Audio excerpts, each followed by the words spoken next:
everyone. Welcome to Adventures in Lollygagging. We are playing Worlds Without Number tonight, continuing our sci-fantasy hex crawl that we've been playing now for about 2 months or so, I think. Really fun game. Just recently, we got our physical copy of it, so very excited. The offset edition. Not sure if there's any more of these still out there, but if you want one, go grab it. So we are down a Logan tonight, so we're back to the OG3, Octavia, Vice, and Sonenka. And I think we're going to be doing a little bit of like downtime stuff tonight, as at the end of our most recent session, the crew made it back to Big Husk, which is the name of like the ancient mega city that a lot of the adventure revolves around. And I think we're going to start digging into some of those major project rules and stuff like that as well. So if you're familiar with Worlds Without Number, there's like these little major project downtime things. We're going to talk a little bit about Renown, and then we're going to kind of explore the city and see what these folks want to do with their money, with their renown, with all that good stuff. Other things we do here on the channel, we tend to stream on Mondays, Fridays, and Saturdays. We're currently in a alternating Monday where 1 week we're doing Alien from Free League, and the other week we're doing UVG, Ultraviolet Grasslands. And Fridays we're normally doing Delta Green, though last night we did an awesome one shot of Trophy Dark. So you can go check that out. It's on the VOZ, and it'll be dropping it on the YouTube channel sometime next week, probably on Monday. And what's that? It was a lot of fun. Yeah, it was a lot of fun. Ashley, I don't want to spoil. Never mind, because there's people. Just go watch it. It was a long session, and it was a hell of a fun story. I'm my usual self. Yeah. Yep. When you're like, hey, I'm gonna play a demonologist, I'm like, of course you are. Of course. I rolled it.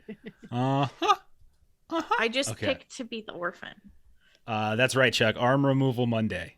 I think that's what we should just call it. Arm removal Monday. So every Monday, we remove someone's arm. It's great. It's gonna be great. Who's it gonna be? Chuck. There's 6 players, so I should just roll a d6 every Monday, and then whatever it lands on, I remove one of their arms. The characters, not the players. That would be difficult because most of them are remote. So let's see. And then you can find some of us elsewhere, especially myself. I tend to just, I don't have any free time at night anymore. Tuesdays and Thursdays, I hang out with Garblag Games. Wednesdays, I hang out with our good friends at the Defenders of Cobalt. Also, every other Saturday, you can catch us with the Defenders of Cobalt, me and Melissa. And the rest of the time we're here doing streams. And on Sundays, you can catch me over on Steam Still Murder with our friend Bert as he runs us through this wonderful Shadowrun campaign that we have like jumped from system to system with. So really good things.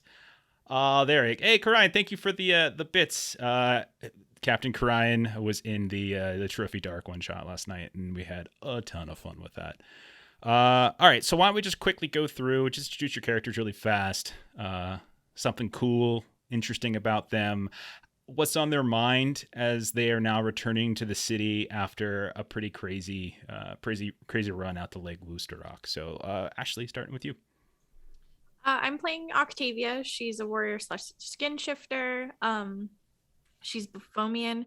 Normally, they're known to be really sort of like morose, serious, stoic. She's not that.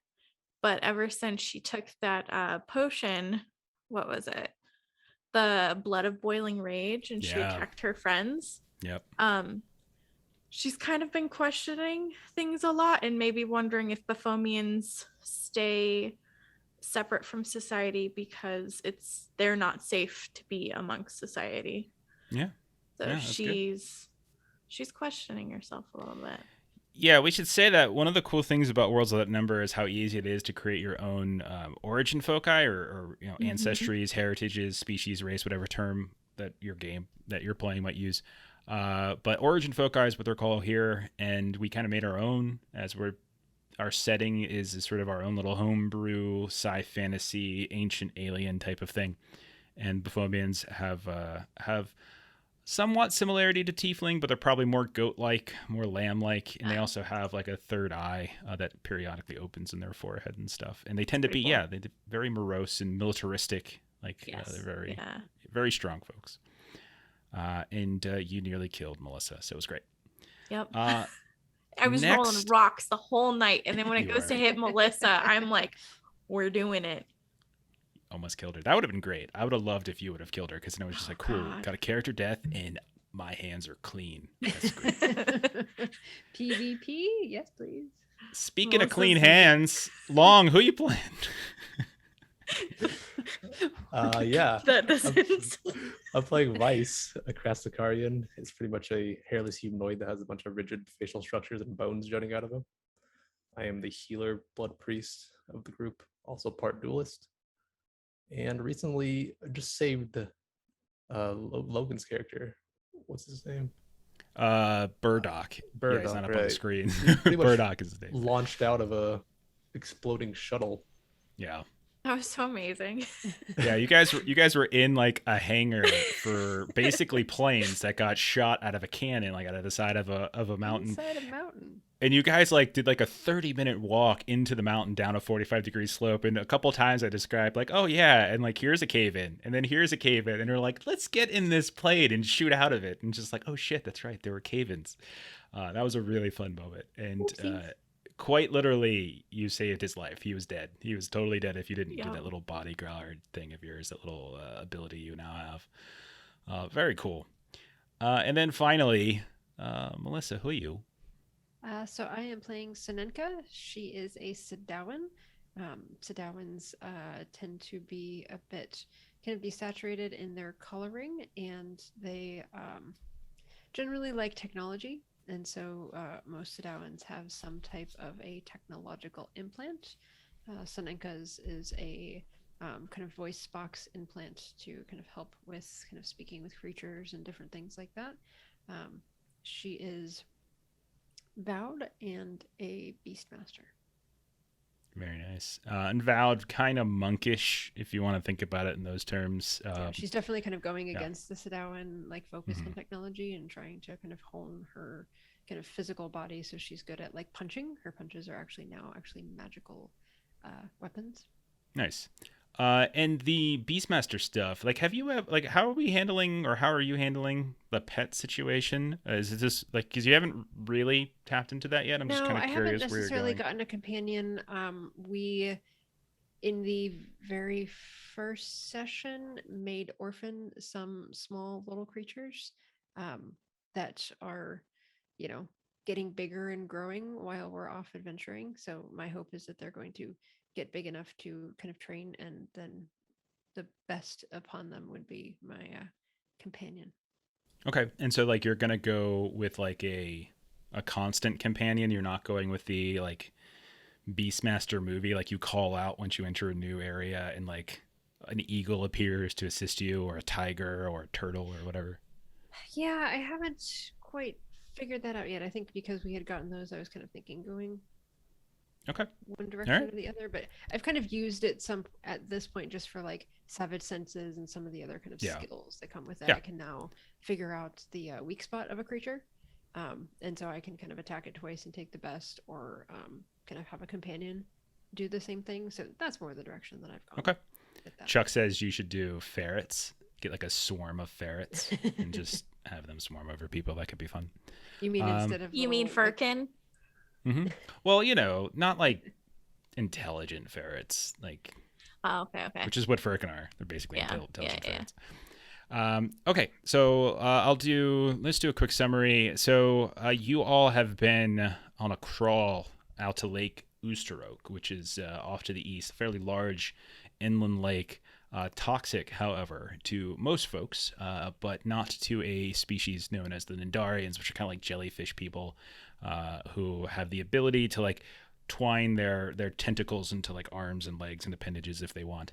And you all were sent here on a job from a person named Ruvala that you've worked with before in Big Husk in the city, who is kind of an up and coming Oh, it's hard. I don't want to go full out and say mobster type, but I mean mobster type, right? It's just trying to like corner the market on like imports and exports and goods and services and fixing and stuff like that. And is up and coming and is trying to do all these jobs and collect these people to undermine kind of a larger power by the name of Martine. And you all have served him twice now. Burdock as well. Burdock was kind of in his debt, in Ruvala's debt, and kind of joined you all for this particular run. So you headed out to Lake Oosterdock to sort of establish a trade of goods. You all very effectively did that, but also in the process, you endeared yourself to the Nandarians by helping them rid the lake of these mutants from a land known as the Sultan States of Radiocracy off to the northeast, where these these deranged-looking mutants who live and breathe and deal with radiation. You slaughtered them pretty hard. Some of you came back with trophies from them, and then on your way back, you also investigated a village kind of in the volcanic area where Octavia nearly killed Sinenka, but you did find like this humanoid population that was using like camouflage technology to hide from you all. You ran away after slaughtering several of them, but you were kind of severely outnumbered. But you ran away, and eventually you made it back towards the waste districts en route to Big Husk. You, as Vice was talking about, you investigated this crashed vessel in the mountains. On your way back, you found this vessel, and then you followed these tracks deeper into this cave in the mountain that led to kind of an interior structure that ended up being more like a bay with all these other vessels, some damaged, some not. You found this gigantic bear that had the ability to kind of control insects and stuff as well. And you managed to rescue one of the two passengers from the crashed ship, a person by the name of Vorin. You all escaped through some heroics from Vice. You all managed to escape alive, which probably wouldn't have happened otherwise. On your way back during the last stretch, you also hit a pretty horrible spore storm of some kind, where both Sinenka and Burdock got strange infections. And that's where we're going to pick up, because we arrive now at Big Husk. We pass over the main bridge through the pylons that kind of put up like this electrical fence that helps keep various waste creatures out from the more populated areas of the city. And when you look over at Sinenka, you can see that she's paler than normal. She's definitely looking like she might be weak in many respects. In the game terms, she's frail, which means if she were to get reduced to 0 HP, she would die. At a certain point, I think it was Vice who investigated like her esophagus or throat and saw like there was like a pouch of something that was growing. Burdock had something similar, but it was more with his ears. Vice, you managed to treat her enough to the point where she could make the trip back home, but you also knew that she needed more serious surgery. So, you're home. It's midday. What's the first priority when you all get back? I think we're gonna rush Sinenka to some sort of emergency service. Yeah. Yes, please. Okay. So, one of the things I want to do more of is, and this is sort of, I guess, influenced by some of the games we've been playing recently, is kind of build out the world relative to your interest in it. So where are we rushing to, Vice? You're a healer. You would know a little bit about the healing services. Like who or where are we rushing her to? What's a hospital or a person or something like that? Rushing her to Myers Medical. Myers Medical. Okay. So there's several. Is Myers like a person? Yeah, it's a person. Okay. All right. So, how do you know Myers, and how long have you known Myers? A couple of years back, we met in the same shop. We were just cruising for some supplies. Okay. All right. So, you arrive. We'll say that Myers Medical is probably, we'll say the Wrecker District, which is one of the first districts on the eastern side of Big Husk, when you come back to the town. And when you arrive, you notice that the medical facility that your friend Myers runs is a bit overwhelmed currently. You every now and then you see your friend is kind of runs past you, sweat covering their brow, doesn't even really notice you at first. Handful of nurses and things are also shuffling about. When Myers finally does track you down and does get see you, there's this you see an exhale of thankfulness that you're like, oh, Vice, I'm so glad you're here. I need your help, please. We are overwhelmed. The Axis has continued to spread within the district. We need more who are capable healers. Are you here to lend a hand? I can lend a hand, but can you take a look at my friend as well? If she is infected, we have a wing dedicated to those who are suffering from the Axis. It's different. Something different. Yes. And he kind of snaps his fingers, and you see this small Firkin family suddenly waddle up, and he speaks down to them. He's like, "Please take this one to room 14E. I will be there shortly to investigate. One moment, Vice. I must check in with my most severe patients." You see him kind of wander off. To remind you, the Axis was your creation, Vice. You created this kind of strange disease that was beginning to appear throughout the city, where marks were appearing on a neck in some way, these X's were sort of starting to appear. And it seemed Long. I think Long came up with it. Hopefully Vice didn't invent it. I'm going to invent a disease and then who knows? Maybe Vice is really the villain of this whole plot. This is just his backstory. When you all left, there were a handful of cases here and there. Mostly it was people who were out in the waste districts and had returned, or in some cases it was people who have been living out in the waste districts who are coming to the city for help. But you can see that some of it's started to spread. Now, it's not the characteristics of it they don't look like flu-like systems. It's not like people are coughing or sneezing, but it's more kind of labored breathing, disorientation, kind of a forgetfulness of memory. They start kind of spacing a bit. It's almost like this rapid onset, amnesiac type development, and the wounds across the neck are almost beginning to sort of manifest into something else. And it's a very peculiar condition that people seem to be struggling with. But I would say it's also probably fairly young, meaning it's only been noticed within the last several months, whatever this condition might be. Sinenka, you're led back by this Firkin family. I will say Burdock is probably there as well, and you're both given proper rooms.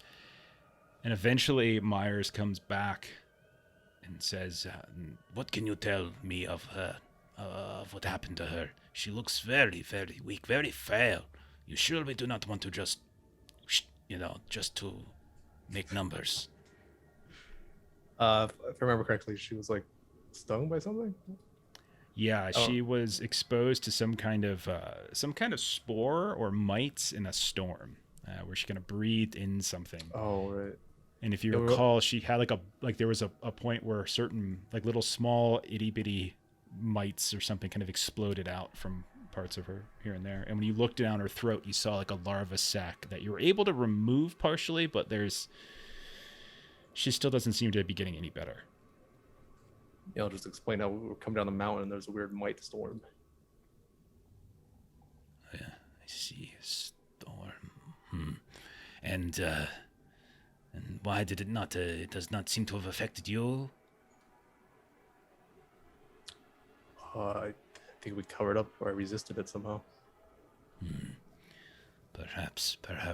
And also the big one in the other room seems to have been hurt as well. His ears seem to be, he describes a horrible ringing. Do you feel any other symptoms, madam? As he turns to you, Seneca. Yeah, and you would probably, it's just sort of a tiredness to you, and trouble breathing. And I would explain that to him. Okay. We we saw some things, but I keep myself in better shape than this. Well, if she is your friend, clearly you will want to assist. Is that correct? The treatment we could, if you say that there are Saxon within her, we might be able to use some of the tech in here to find other places. Will you lend assistance? We are very understaffed and overwhelmed, Vice. Yeah, of course. Point me in the direction. All right, so I'm gonna want you to do a skill test of some kind. You can tell me what you want to use. It could be something in terms of heal, something in terms of no. I feel like some Vex heals, just like keep it busy. All right, so you're led into a room that has these sort of strange machines that are filled with all sorts of like these different robotic arms, and that when you mess with them, they shoot out little tiny cutting lasers. There's also a series of lenses and stuff to help kind of zoom in on places. It looks kind of rusty and old in some cases. Also, you can tell where parts of the machine have been repaired with lesser materials. You're seeing like there's a mix of like old scrap that somebody has tried their best to repair. It probably doesn't necessarily give you a ton of confidence, Senenka, when you see one of these machines, but Vice, you would know. They're pretty good. Sort of like an X-ray machine, and then the ability to kind of localize anomalies within the body and like carve them out. Senenka's definitely wishing, one of the few times that she wishes to be like back on Sadao. Because the level of technology there was better, and the medical equipment would have been a little more confidence-inducing. It's probably not so much better; it's more along the lines of you know how to use it, Whereas this, it's so because it's ancient tech from like the species that inhabited Big Husk long before all of the alien refugees have taken up residence here, and everything is kind of like, we're just trying to figure out how to use this tech, and we sort of kind of do it, but every now and then it behaves in a way that we don't expect. So occasionally it's like, what does this button do? Yeah. And then like suddenly a poodle appears and you're like, that's not going to happen inside of me, is it? All right. So go ahead. This only hurt a lot. So you said you're going to want to roll heal dex. So you're operating the machine. So Vice gets on the machine and starts using some of the tools and the levers and switches to try to operate it. 8'll do. Okay. So 8'll do. As you start operating this thing, you localize there are apparently 2 additional like kind of growths, abscesses, tumors perhaps, that are kind of appearing within her. Both of them are kind of in the chest ribs region. You see one is right up against her lung. You see another is down by the rib cage, like at the bottom of the rib cage, on her back. It's probably going to take a fairly long period of time. It's going to take a few hours to get these pulled out. I'm going to want Senenka, go ahead and roll a kind of a physical save, we'll say.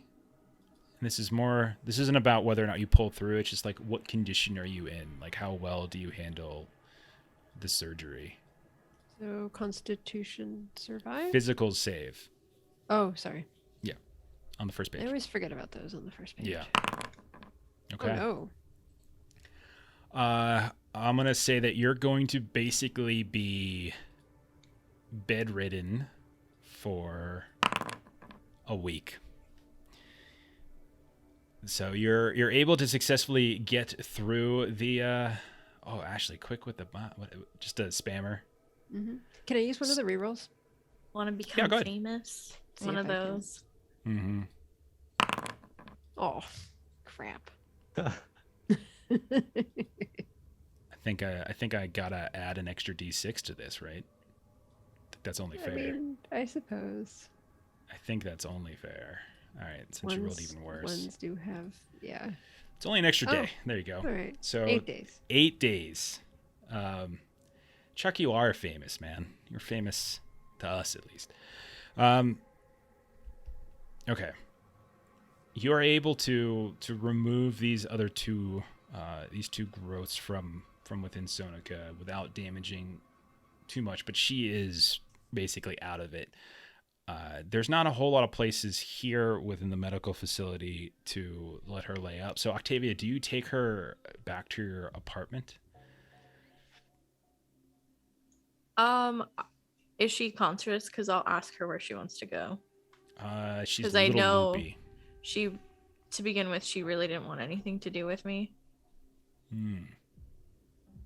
I would say by the time we got back, you were not at the top of her shit list. You were working your way back down again. But I was still on the shit list. And Octavia's will probably take her to her brother's. Okay. It's the same building, if I recall correctly. Yeah. You all were on the 10th floor, and they were on like the 6th or something like that. Okay. So you take her back to Petya and begin her recuperation. Now, Vice, you have these two sacks, are probably the size of, we'll say, like tangerines. They're kind of this grayish color, and you can feel that there's something moving about within them, kind of sloshing around. And do you want to do anything with them? The sacks we just extracted? Yeah. Interesting. Yeah, we can keep them, maybe put them in a jar or something. Okay. You just want to keep, you want to do it, do you want to like study them all at all when you put them in a jar, or are you just like storing them for posterity? Just so it doesn't like go anywhere, but yeah, possibly take a look in like a closed environment. Okay. Let's see. I want another skill roll for this. Maybe a no, something like that. Okay. And then you can do like intelligence or wisdom. Right. Oh, I got a 4. You good with that, or do you want to use one of the rerolls we have? We have what, 2 left? Yeah, let's see if we get a little knowledge on these. Yes, 2 left. Yeah. DC 8 is where you'll get the first piece of information. DC 10. Boom. That's an excellent use of the reroll. All right. So as you start spending some time, once Octavia takes Seneca out of your way, you maybe find one of the other labs within this medical facility, one that's not necessarily being used by too many. You've got a small Firkin family that are here kind of helping you a little bit with some of the study. These little chinchillas running around, fetching things for you here and there. And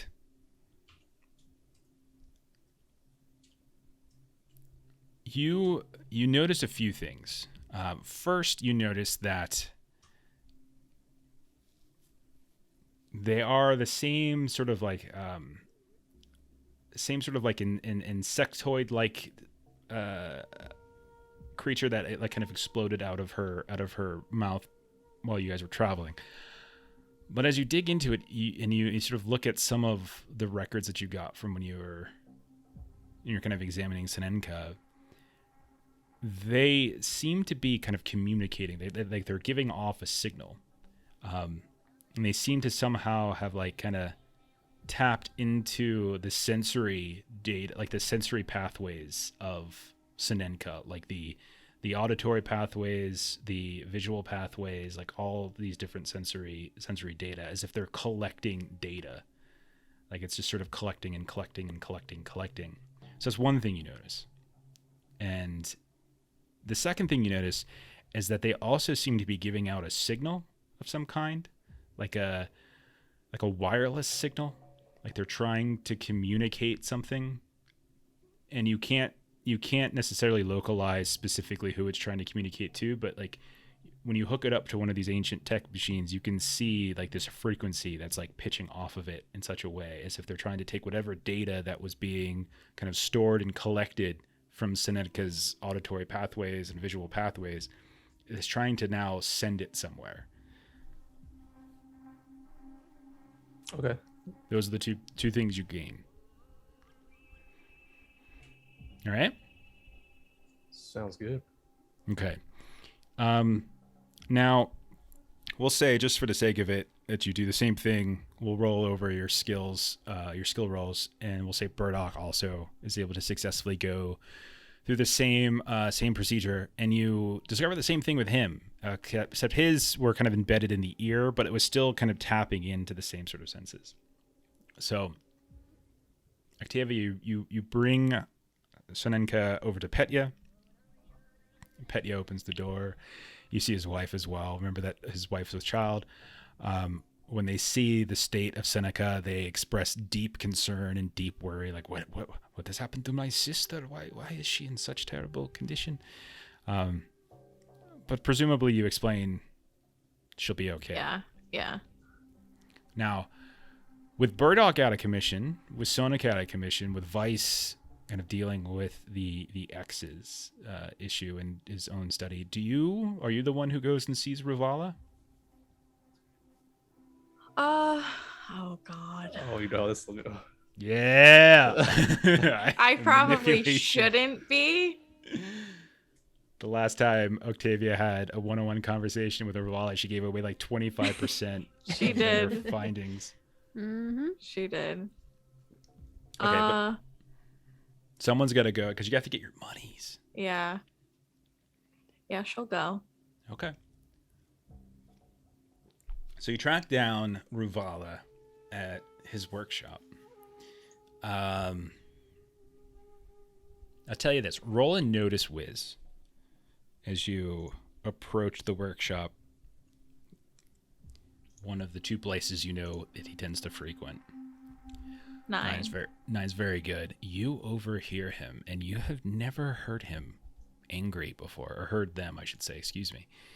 You've never heard them angry.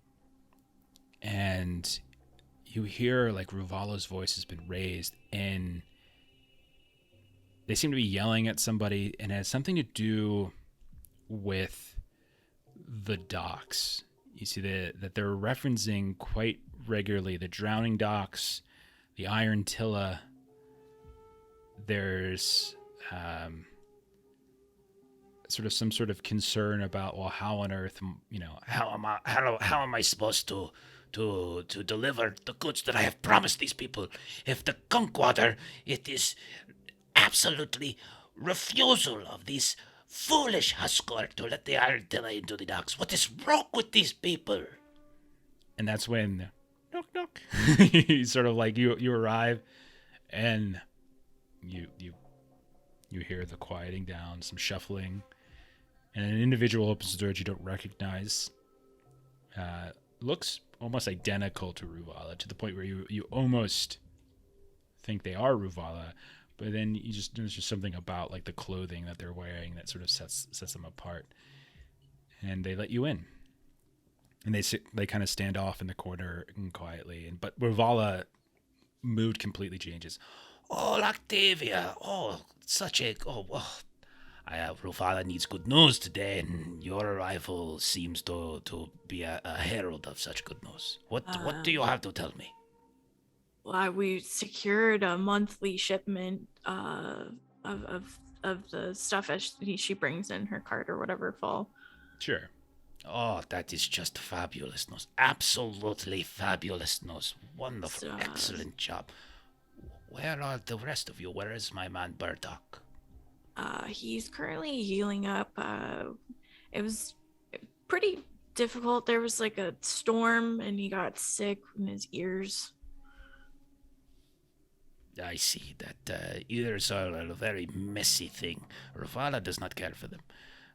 Well, it doesn't have ears. Yeah. I see.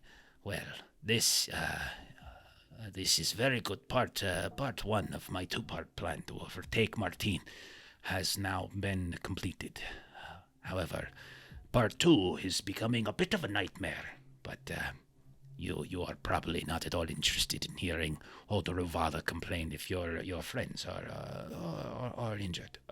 We'll let you go.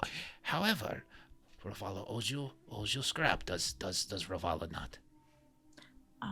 Yeah. I think you were mostly talking about that with Weiss, but I promised I'd take it to him. I believe it was 300 scrap apiece. Is that correct? God damn it, Jeff. Take notes. Oh no. Melissa. 300 scrap. I'm looking. I'm not finding. Roll a it luck yet. test. Roll a luck test. Roll a luck test.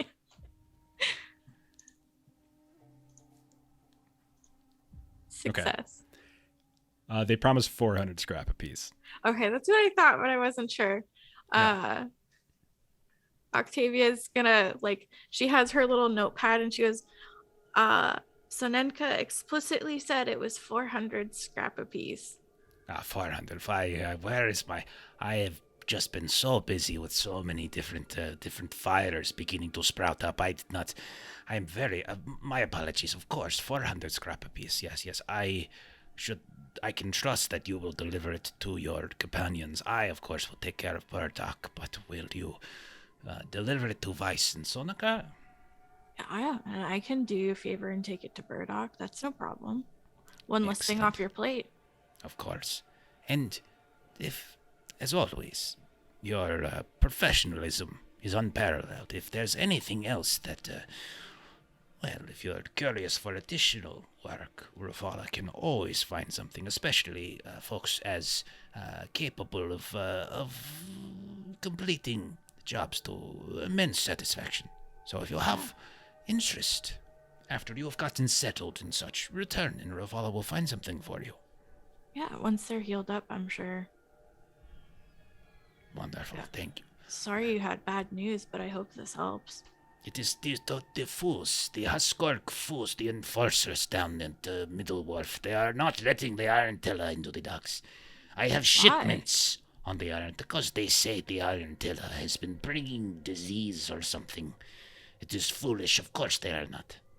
This X's condition around the city, they blame it on these sailors that brave the gunk water in the far ocean. They are fools.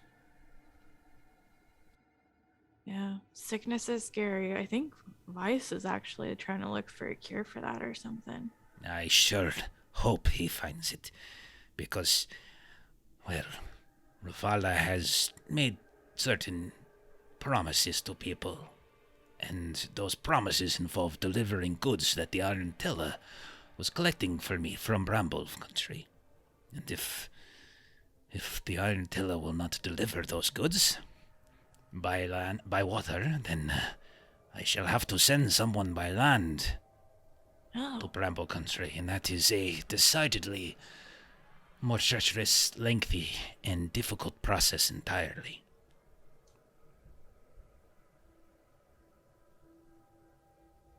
I'm muted, sorry. Once they're healed up, definitely we'll see about... I've never been to Bramblewood. Bramble Country. They do not prefer to call it wood. It is not a place where people tend to come and go very frequently. It's far to the north. Verdant trees, I believe they are called. Lumber, seeds, these are things that I was supposed to deliver. Powerful people. They sit now in the holds of Iron Tiller ships off to the west, who refuse to deliver after the treatment that their shipmates had at the hands of these Huskark enforcers. Gotcha. All right. Well, I'll pass that on to Sonenka and Weiss and see if we'll be good to go pretty soon. That I shall look forward to speaking with you once again. And then Octavia's just like, all right. And then she just waits for the scrap. Oh, of course. And so you see the other Prusny, the one that looks almost identical. There's some very subtle differences. And remember that these are kind of like tall, like almost like gray aliens, right? Yeah. Like they slender alien types. And they come back with a couple sacks filled with what you know to be material that would like a certain type of kind of metallic silver and copper that are kind of used. We abstracted into just scrap, so it's basically just like money that you can use to like a currency that we use in the game. Okay, so you have 3 sacks, one for yourself and one for Weiss and Sonika. And Burdock's. He's Ruvala will take care of Burdock. Burdock and I have much to discuss. Just one more thing to take off your plate. Burdock and I have other things to discuss. Okay. This ensures you will come see Ruvala. Gotcha. Do I notice anything about this other prisoner? Sure. What are you looking for? Like, obviously they just had like a tense interaction, so she's just kind of watching to see like if they seem nervous or Okay. Roll notice, I think was probably be the one. Unless you can think of another skill that would apply. No, I think that works. And why don't we do charisma, since this is more like an interactive thing, like a behavioral thing as opposed to 11. Yes, they seem to be. I would say the feeling you get is they are eyeing you incredibly closely, like really examining you, keeping an eye on you. Every little movement you make, their glossy black eyes, you can tell, are like shifting and moving and following you. So then Octavia's been kind of like, more mellow than she normally is. And as she's getting ready, she's got the scrap and stuff, and she'll turn to this person and be like, my name's Octavia. She kind of like pulls up her normal attitude as she reaches out her hand. Nice to meet you. What's your name? And so you see they turn towards Ruvala, and Ruvala just kind of gives a curtain down. I am Moldfay. Moldfay, it's a pleasure to meet you. Yes. Are you? Pleasure. How do you know Ruvala? And she'll look also to Ruvala, like. We are associates. Oh, that's awesome. Ruvala, is it? Are you trying to cut out on us and have more friends? I have said this multiple times, Octavia. We are not friends so much as we are business acquaintances. But we're your favorites. Yes, of course you are. You are Ravada's favorites. And she'll look at the other one. Like, what do you think of that? Yeah, and I'll roll the 11 over. They don't seem to have any kind of emotional reaction, but you get the very clear sense that they're like assessing you from a threat assessment perspective. Like, how much of a threat does Octavia present? So then how much of a threat did they present is something as a warrior? With an 11, I would also probably say we'll roll it over as well. That's a pretty good roll. There's sort of a kind of a lithe, very graceful bit of movement to Mulvey that that Ruvala doesn't. Ruvala is more, kind of bureaucrat type of, it doesn't really have kind of a stealthy like movement, but you can tell there's an agileness, like a quickness of attention. This person probably has some skills. Okay. Gotcha. Yeah, and then I think at that point, like, holding on to that information and knowing like the Ruvala actually has these other qualified contacts, she's gonna leave. Okay. All right.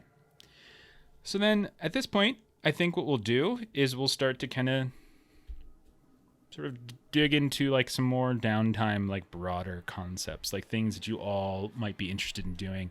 For the first week or so, Sinenka, you're mostly going to be bedridden, or at least you're kind of resting in your household. But we could say that if you wanted to, you could probably tend at the very least to your pet Visu, if that's of interest to you. Or yeah, there's two things that I think I would want to do while I'm there. One definitely is going to be kind of tending to the pets and kind of doing some little training with them. So we can address that separately, and then I can explain the second thing that I want to do. Okay, so why don't we start with your pets? So I believe it was it 3 or 4? Do you remember the number? 3. I didn't write the number down. Okay, so you have 3 of these, and to refresh folks' memory, or if you didn't see like the very beginning of our campaign, they found these sort of flightless birds who and they killed their mom and their dad, and then they stole the babies. And these are almost flamingo-like in terms of like their physical appearance, but they're not like feathery. Like the exterior is sort of more like a chitin, like kind of almost like a fragile, like roach-like exoskeleton that seems to be shedding. And as you're caring for them, Petya and your sister-in-law are, oh, well, finally you're here. Do you know how disgusting these creatures are? Absolutely hideous. Every day we wake up, crunch, crunch, crunch. New scales underneath our feet. Just, you need to do something about this, Sanenka. We will watch them until you are better, but when you are better, you take them back up to your puppet. They are no longer welcome here. They get into our cupboards. They eat our resources. I'm working on getting them trained when I'm here. Are you? You've been gone for a week. We've been keeping them. Well, yes, this is true. But that actually leads me to my second point, is maybe you should consider being somewhere that has a little more space. We would have plenty of space, Sonika, if we didn't have your wretched pets in our home.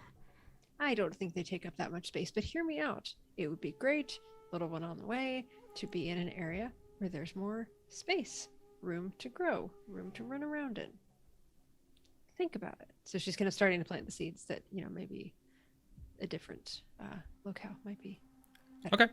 Why don't you roll like a convince or something? Corinne's charisma. It's gonna be pretty high, and we'll treat it kind of like a clock, like a blaze in the dark clock, to see how much you can kind of wear. We're gonna have a couple down. different conversations about this. Yeah. So let's just say DC 10 to start off. So you said charisma convince? I think charisma convince makes sense, but if you think something else works, I'm open to it. No, this is gonna take a while. Not good skills of mine. All right. Well, what I'm basically doing with these, so I'm sort of riffing on some Blades in the Dark clocks, because I don't consider this like a full-on major project, like just convincing your brother of something. This is more like a, you can wear them down over time, but it's gonna take some time. And if you succeed, you fill in more, more like think of like a pizza, right? And like each wedge basically is how you fill it out. And like a success will get you a couple wedges, a fail, just because you lent the time to it, will still fill up a wedge. So you're filling up a wedge. But if you start to succeed on those, you might actually fill up that clock faster. So anyway, think about it. Let me take these little ones outside and let's do some practice. You are not supposed to go outside. I'm not going to be gone for that long. The bony friend of yours said you're supposed to rest. If you don't rest, then you'll be here even longer. If you're here even longer, then these rodents will be here even longer. Well, arguing with me is not helping me rest, so I think it may actually be more peaceful if I go outside and train these. Can't your other friend, the Perfomian, take care of her? Don't you have an apartment upstairs where you can rest with her? It's better if I'm here right now. We're kind of taking some time. And she's just going to kind of pick them up and just relocate and sort of end the conversation. Okay. And so then you wanted to like kind of train them a bit, see if you can do some more training.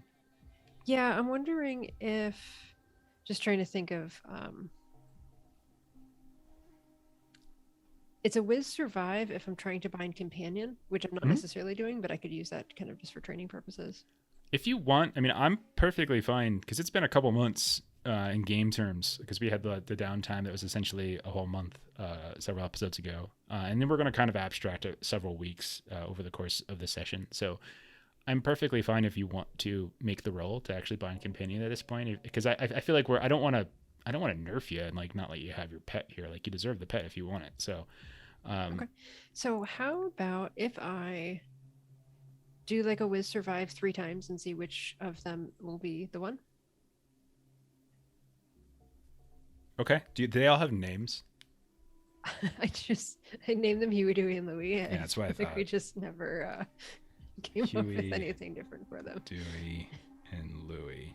Well, clearly Louie's the best. We'll find out. So Huey first. Okay. then Dewey, mm-hmm. and then Louis. As I said, I don't know why we bothered to roll. Louis the best with 14, and it's strange because after this, Louis starts speaking in a New York accent to you, and he's like, "Hey, how you doing? My name's Louis." Sorry. Are you sure it's New York, or how you doing? Do they go transatlantic? Nah, it's New York. It's New York. He's from Queens. He's from Flushing. He starts wearing a little detective outfit. Huey's transatlantic. Yeah. He'd be like, "Hello there. Look over here, see? My name's Huey. How you doing, Dollface?" I think Dollface is my favorite thing. That's how I get into the translate. Dollface. Okay, so yeah, we'll say from now on you have Louis the Vitsu as your pet, and so over the course, we'll say of like the week or so of you being bedridden, continuing to train, you've been testing all three of them, and although they have all shown like they all seem pretty capable. I mean, even a 9 is pretty good. Of the three, Louis does seem to be the most astute, meaning like the quickest to sort of work off your commands, the fastest, strongest, and both Huey and Dewey are a little bit further behind, and so in some time you would imagine that they would also be probably a viable pet for you if something were to happen to Louis, or if you just want to start like cycling through them from time to time for RP purposes. Okay. Ooh.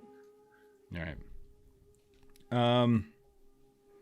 So that's like a week or so for you of your kind of downtime. Vice, you've got these. So you got like a week or so here as we start pouring through the downtime. Is there anything in particular you would look to be doing with your time here? Presume that you got your money from Octavia. You got your scrap. I was looking to like maybe start a little location, see if I could hire workers to like do research. Okay. All right, cool. I'm glad you said that. Let's dig into the major projects rules. So I did a little reading of this earlier today just to refresh my memory of this because we haven't actually dived into it. If you have the PDF, I'm not sure if you do, but they're over on page 336 to 343.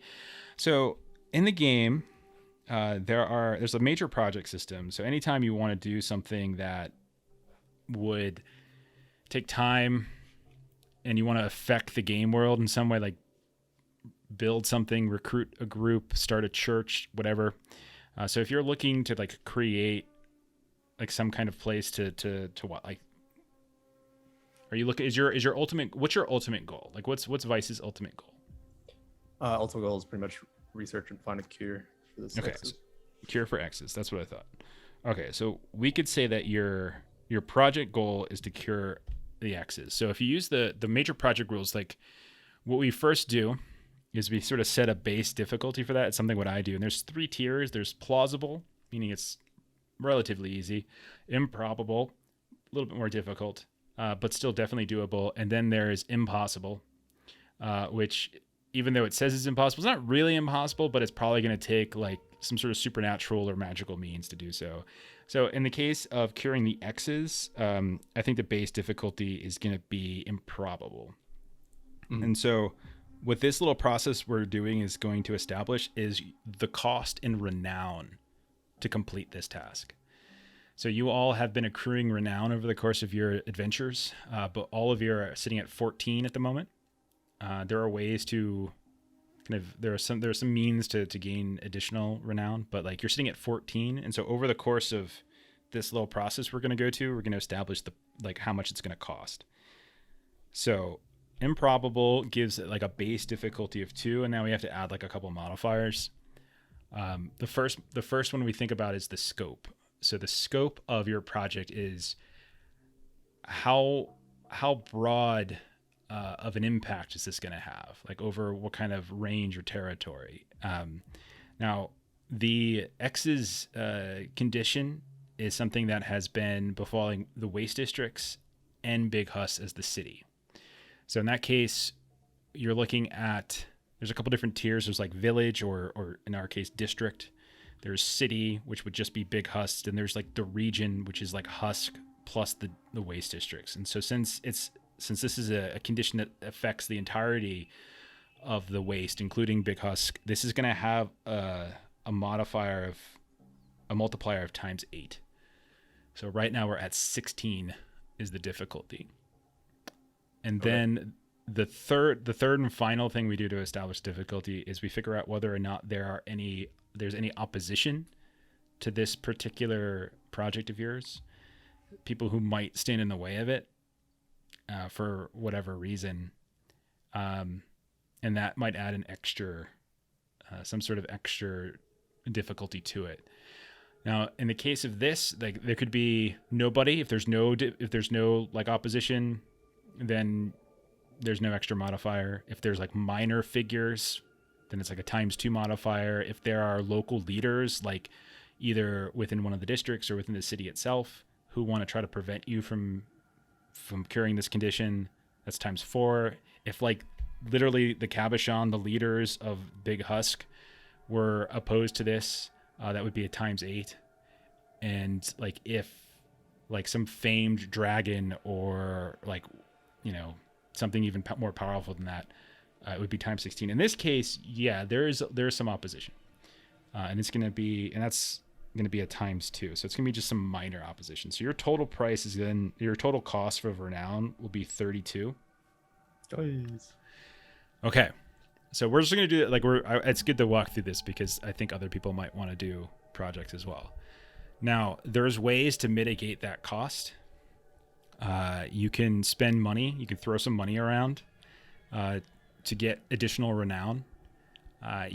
So if you wanted to buy like 4 more renown, there's like a diminishing returns on how much money is valuable in terms of buying renowns. Like the first 4 points you buy is like 200 scrap a piece for 1 renown. After that, it kicks up to like 1,000 a piece or something like that, and it keeps going higher and higher.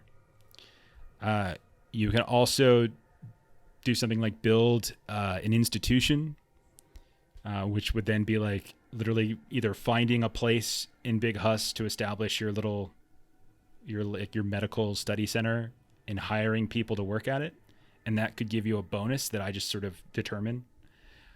Or you could try to nullify opposition, and if you like take out the opposition that are preventing you that are standing in your way of doing this, that gets rid of that modifier.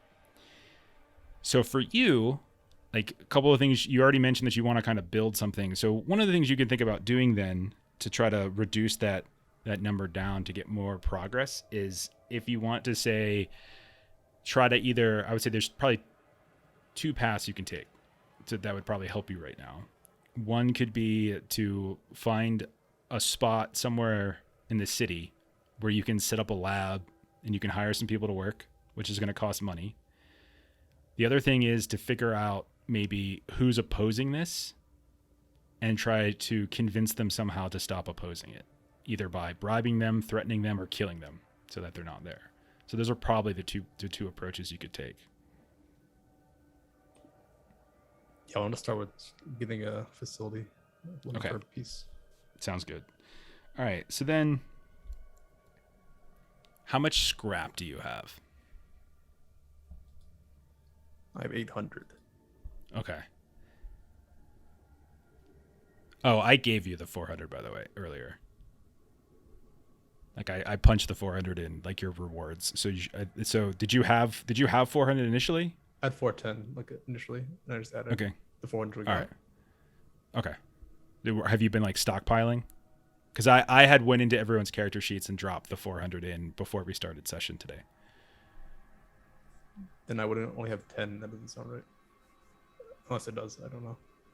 Did you put your reward in last week? What was the reward from last week? No, I meant like did you actually put like 400 in last week, knowing that you were going to get it? Oh no. Okay, then yeah, you're at 800. 800 sounds fine. Okay. I think for Ashley and Melissa, I punched in for you though. Whatever you all had, I added 400 in. Okay, so you want to look for a place where you can kind of establish like a lab, somewhere that's clean, somewhere that's got maybe some med tech services. Maybe it's finding a wing within Myers Medical, or maybe it's a completely separate location. So why don't we say, let's do a roll for it, and then we'll see how much you're willing to invest. So something like admin, connect. I think those could be skills that might work here. Take a look. Because admin is sort of like administration, keeping an organization running smoothly, and maybe like finding proper, like a proper location for it could be an application of administration. Connect is like getting the right people, so maybe you find somebody who knows a spot. I think those two could work. If you have another skill that you think that you want to make a case for, you're welcome to do that too. Possibly lead, maybe.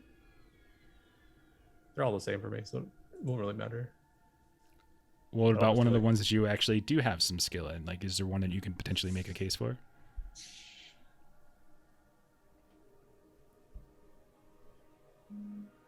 That's just like heal and like notice. Okay. And pray. I'm not gonna pray to have one. Okay. Universe brings you. The only thing with pray that, I mean, like if you wanted to try to apply pray, you could try to convince the you've been staying within one of the dead god ministries. You could try to convince them to give you space, and in that case maybe pray would work. So like if you could find kind of a section of one of the temples or the ministries that are in Rockfall on the south side of Big Husk, you might be able to use pray in that regard. Yeah, pray also helps you know the state of local faith and the important persons in their hierarchies. And so you know, so it means you can find the right person to talk to within the ministry that you've been staying within for the past month or so. Dang, okay, that is useful. Okay. And then I would say probably the attribute would most likely be charisma then. Charisma, yeah, makes most sense. Yeah. Okay, so why don't you roll it? Roll pray charisma. Yeah. Oh, Yeah, we have one reroll left, I think, if you want to burn it. Yeah, let's see if we get a good one here. I'll burn it. Okay. So basically I'm going to say like 6 is the minimum, but that's going to be full cost. 7. The higher you get, I'll give you like a discount. Okay. All right. So you had a friend that you met named Ferdinand, kind of like your supervisor, person who let you in to the Dead God Ministries. Ferdinand isn't the head of the temple where you've been staying. They're just kind of a middle manager. But you convince them to go speak with the head of this temple. Who is the head of this temple, Weiss? This temple is Tilly. Tilly. Okay. What does Tilly look like? Tilly's an older gentleman. He is... see what the races are again.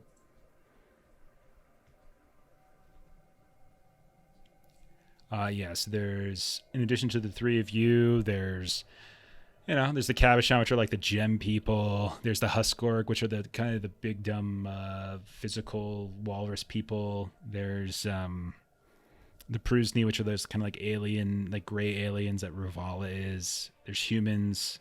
Oh, thank you, Tool Twitch. Just got a couple more rerolls for your projects. Thank you for those bits. Very much appreciated. Those are probably the ones that would make the most, or just human. All those are probably keep him human. Okay. All right. So an older human. All right. What's like when you walk into his office, when Ferdinand leads you into this office, and the Ferdinand you can see is sort of like bowing and scraping, saying, "Brother Weiss would like to have a word with you, Master Tilly, about something he would like." What about the room or about Tilly is unnerving or intimidating? It's like it's overly ornate. Okay. What's like one specific thing that you focus on that embodies this overly ornate nature of the room? An entire wall is just embedded, I guess, in a jewelry or some sort. Okay. bitted with like some kind of jewels, or maybe like religious artifacts of some significance, but they're all very decadent. Okay, I like it. Okay. All right, so let's play this scene out a little bit. And if you can RP it up, maybe you get a little discount. Because you're going to succeed, but we'll see if we can get a little discount. So Ferdinand leads you in, and you see old man Tilly looks up. Yes. What can I do for you, Brother Weiss?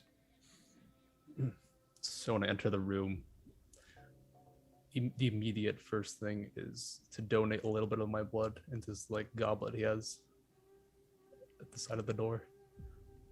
Okay. Almost like doing the water thing, except it's blood. A little tribute. Yeah, how very formal of you. Thank you. Blessings be upon you as well. May your blood flow ever richly. Yes, I come today asking for quite a favor. A favor? The X's have been ravaging this city, this region. You see he and Ferdinand, who's like kind of standing off to the side, sort of to support you, like your sponsor, kind of. They sort of exchange like, oh yes, this condition has rapid onset amnesiatics from whatever. I've heard it's possibly from the scum out in the waste, or from those iron folk who float imperceptibly, unnaturally on the waters. What about it? Yeah, that is the word that's going around, but I'm looking to see if I can get a small facility or an empty space that I can gather people to figure out where this is coming from. Or to cure it even. You want? Within our temple? Curious. We are very outcast people. They do not respect our order within the main districts of Big Husk. Why then should we now extend our charity to the very folk who put us on the southern side of the rock wall next to the gutter witches? Why should we do such a thing? This is an opportunity. All these people and research we do, we can get our following. It could grow. We'll see how much of an impact we're making, even though they've looked down on us.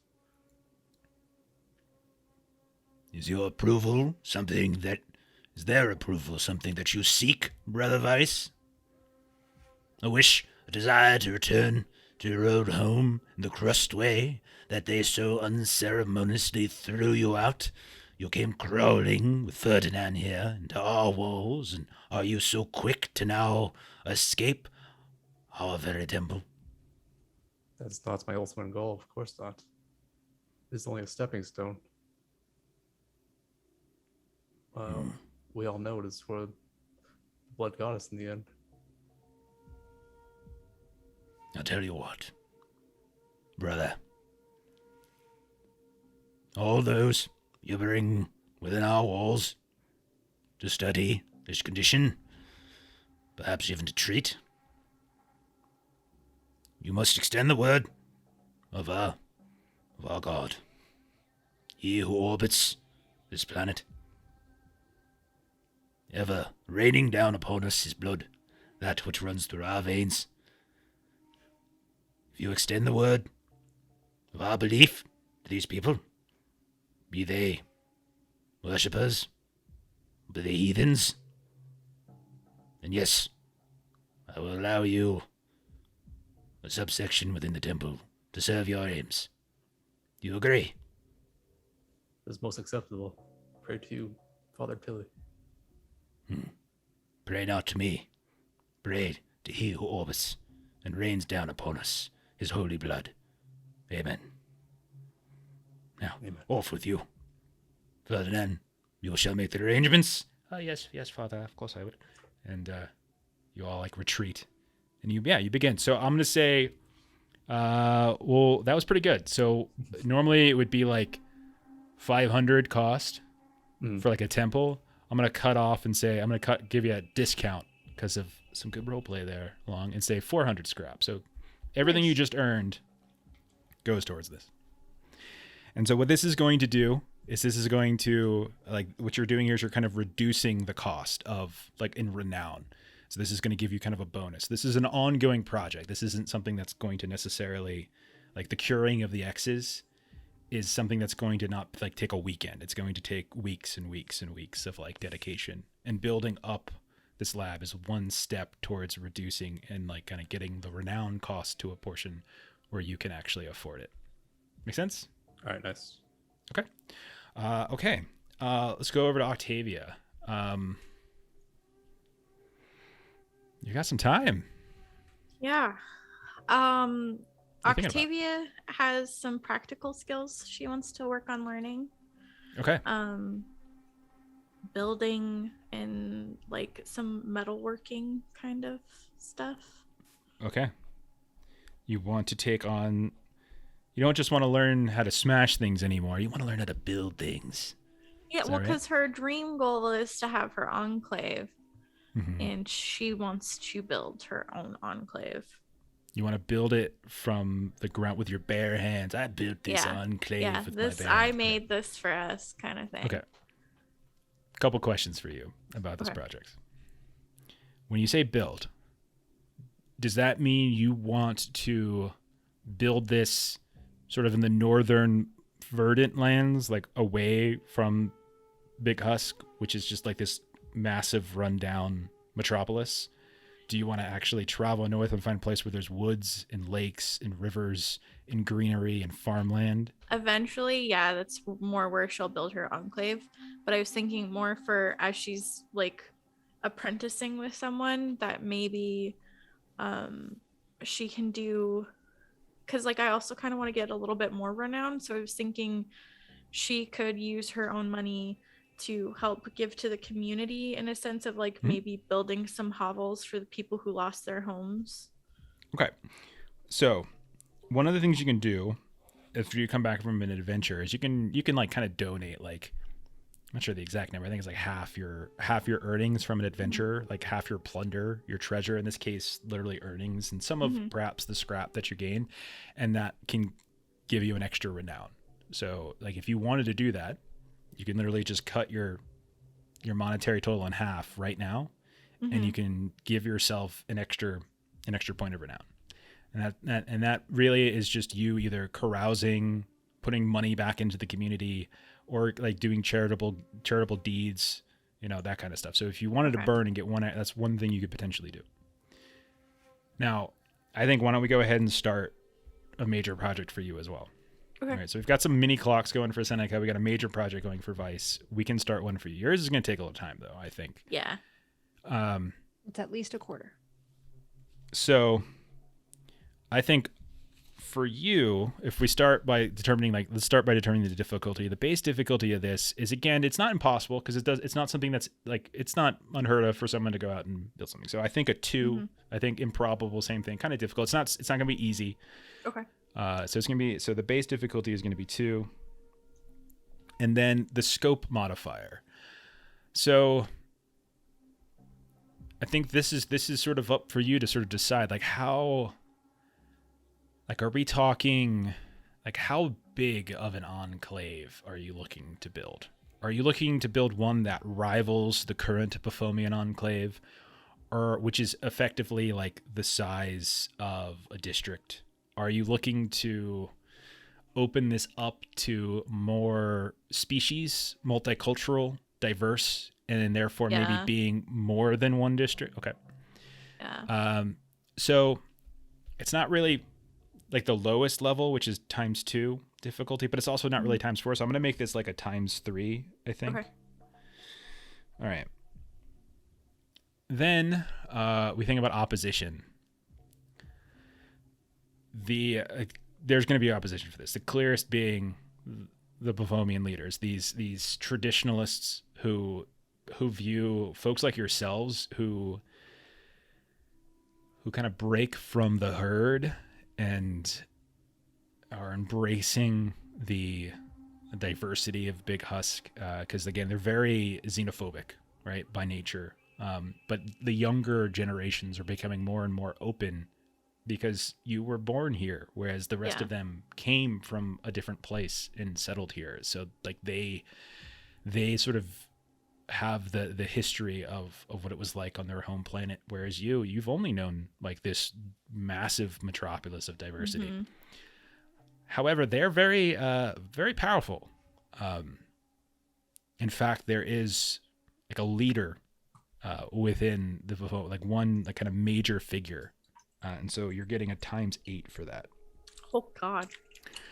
Now you're gonna help me right now. Let's define that major leader. What's the name of the leadership of like the existing traditionalist Buffonian enclave? Ooh. I know we were doing like kind of Roman naming systems for them. Yeah. Let's see. And I haven't defined like anything in terms of like patriarchal or matriarchal. It's whatever we want. Her name. I just wanted goats. That's all I wanted. Goats. Yeah, we wanted goats. There's a theme of uplifted animals in a way. Vasinia. Her name? Husinia? Vasinia. Okay. Yeah. All right. Now, she's older. Mm-hmm. She's been in power for quite some time. She's incredibly well respected because she effectively led your entire society, all that remains in the galaxy, in the universe of, as far as anyone knows, of these Phomians, from the planet that was getting ravaged and destroyed by some power, and managed to find a way to this refuge, right? Yeah. And she's been in lead, and so everyone defers to her, and so convincing anybody that to go a different way, like while you might be able to get a couple of young folk like yourselves to get a wholesale commitment from that population is going to be very, very difficult. And then not only very difficult, but you might also run into trouble where some will actively try to halt what you're doing. So it's not just like disinterest, but literally try to stop you. So that means that your total cost is 2 times 3 is 6 is 48. Ooh. 48. Ooh. Okay. Yeah, I don't have that yet. No, they're a major project. It takes time. Like this is literally like an ongoing, like kind of campaign length project. That's sort of like your own personal thing to do. So you can. So I'll say one of the things that you're going to do. So because there's ways to reduce difficulty, ways to get bonuses, stuff like that. So there's 4 ways to generally reduce the difficulty. One is to spend money. And you've already done that to get additional renown. One is to build institutions, which is what Vice did by finding a space, right? Yeah. Or hire people to help you. One is to nullify opposition, meaning to somehow take out those who oppose you. So if you want to try to assassinate Vasinia, she does and not. Okay, I'm just saying that's a way to get rid of that ×8 modifier. Yeah, if you want yeah. to. And then the 4th thing is to kind of construct an adventure in pursuit of this goal. Yeah. So it's like an adventure that specifically is going to be geared towards acquiring something that can help you achieve your goal. So like hypothetically, you could put together an adventure with the other people in your party to travel north and find a space for this, find a location, and that could net you a very big bonus that would then reduce some of the difficulties. So it's not just having to spend renown; it's finding other kind of interesting ways. Okay. Yeah. To do that. So I think you said that you want to do some training, and so I think this is a nice simple way to start. So you want to get some skills that might lend some practical skills. Okay. So let's start there, and this is going to be we're going to put this under the larger concept of like build institutions. It's more like building up your own skills. So in Big Husk, one of the major places where people do crafting is in the manufactory. It's like an old industrial district where whatever industry mechanical industry that this city produced in the time, a lot of the infrastructure has remained intact. So there's lots of folks that are still building things here. It's mostly metalworking, stoneworking, and other types of electrical hodgepodge. Woodworking is not horribly common because there's not a whole lot of access to wood within this area. But there's other things like leatherworking, clothworking, tailoring, all that kind of stuff is potentially possible. So you're basically going to spend some time looking for someone to apprentice you, I think. Yes. Yeah. So why don't you go ahead and roll a test to see if you can find somebody. And you're going to find somebody one way or the other. Yeah. But the quality of your role is basically determine the quality of the person teaching you. Okay. Okay. So what do you want to use? So just like Vice, think about what you're good at and see if that could potentially apply. Creative application of skill. I'm all for. Well, I spent like my points to get craft. So, but and you totally get it. Like you're getting your craft skill to use. This is more for more abstraction of your project. I have connect, or I have a 0 in connect. That means that's better than a -1, which is what the default score is. Yeah. I think honestly that's the best one I have because the only positive thing I have is survive. Yeah, Connect makes sense. I think Connect probably. I don't know if survive, considering what survival's for. Yeah. Okay, so know who to talk to get favors or services. So I think Connect fits pretty well. Well, I mean, survive does say craft basic survival tools and shelter. So perhaps we could say that you bring some of the basic tools that you've crafted during your time out in the wild. You could potentially make that case if you wanted. Yeah. Okay. So as proof that you've got some ingenuity to you and you've got some skills to you. Okay. I've got a brain between my ears kind of thing. Mm-hmm. But since there's still a level of like social convincing charisma that's happening here, I think charisma still makes sense though. So survive charisma. 11. Nice. That's fantastic. Okay. It's fantastic. It's wonderful. You find a very talented master craftsman or woman within the manufactory. What's their name? They are. What naming conventions did you use for Huskor? Oh, Huskor. Okay. Huskor are guttural and very simple words. So there are a couple NPCs that you guys haven't that I have ready to go. You haven't interacted with them yet, but one of them's name is Wall, and one of them name is Tup Tup. So like either something that's just like tup tup, just like a sound a person makes, or something very simple. Yeah. Stone. Oh, beautiful. Yes. That's a great choice. Stone. Huskorg. Okay. I love it.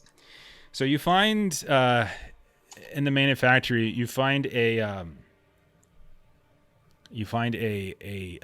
not a factory so much as a workshop that's been carved out of sort of a fallen down building of some kind. The upper floors have collapsed into rubble. They've been cleared, and then in its place, kind of built up from sort of reclaimed stone and rafters from this fallen building, there is this workshop.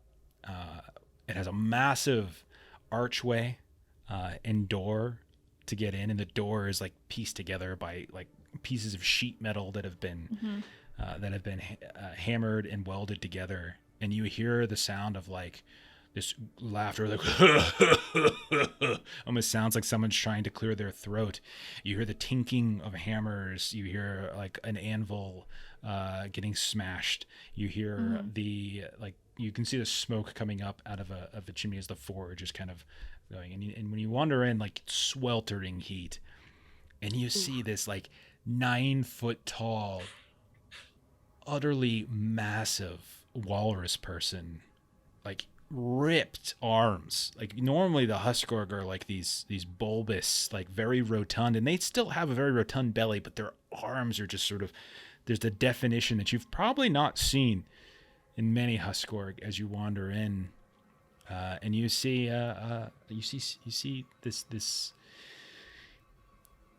all-purpose craft, or little blacksmithing, a little bit of stonework.